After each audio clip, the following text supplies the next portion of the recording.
As we move forward, we are now going to tackle more about the patterns of accommodation and tolerance. To begin with, let us start with accommodation. So what is accommodation all about? In the context of sociology, accommodation refers to the process through which different groups in society adjust to one another's presence. This can involve changes in behavior, norms, or policies to facilitate peaceful coexistence among diverse groups. For example, a society might accommodate the cultural practices and traditions of various ethnic or racial groups to promote social harmony.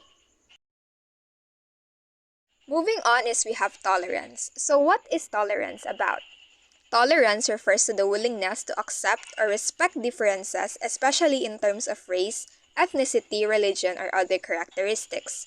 Societal tolerance is essential for reducing prejudice and discrimination. It involves recognizing and acknowledging the rights and humanity of individuals from different backgrounds. Now we're going to tackle about the good and bad effects of it in regards to our population.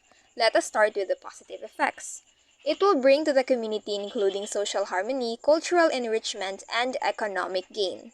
Let's start with social harmony. So what is social harmony? When accommodation and tolerance are actively practiced, they can foster social harmony and cohesion. People from diverse backgrounds feel valued and included, which can lead to a stronger and social bonds with a sense of belonging in the population. Next, we have the economic gain.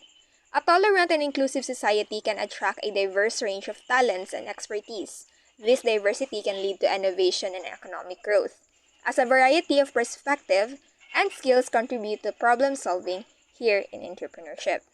An example for this is central fusion in cuisine. So why is this an example?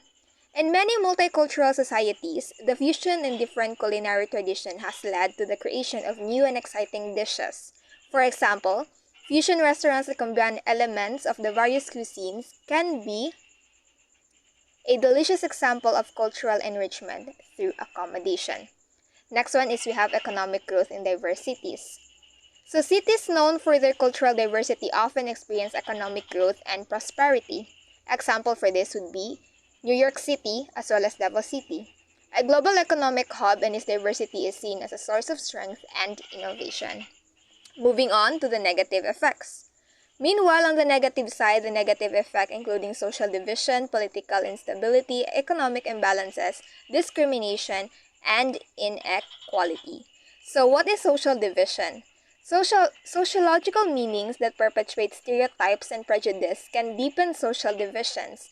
This can lead to mistrust, hostility, and segregation of communities, which undermines the social cohesion. Next one is we have the economic disparities. Racism patterns can result in economic disparities, with certain groups facing higher levels of poverty and economic disadvantages. This lead to unequal access to resources and opportunities, hindering overall prosperity. An example would be cultural stereotypes. Stereotypes perpetuated in media, literature, and popular culture can reinforce racial biases. Next is cultural ignorance. Lack of exposure to or understanding of different cultures and backgrounds can lead to fear or mistrust of other racial or ethnics. Moving on to the next slide. Why is it important to know the topic? In conclusion, whether these factors have positive or negative impact on a population depends on how they are managed, as well as being addressed within a society.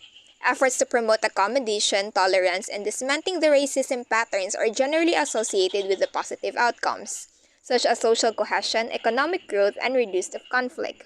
Conversely, failure to address these issues can result in discrimination, inequality, social division, and other negative consequences that can harm the overall well-being of a population. Therefore, fostering a cultural inclusion, as well as equity and social justice is essential for the positive development of a society.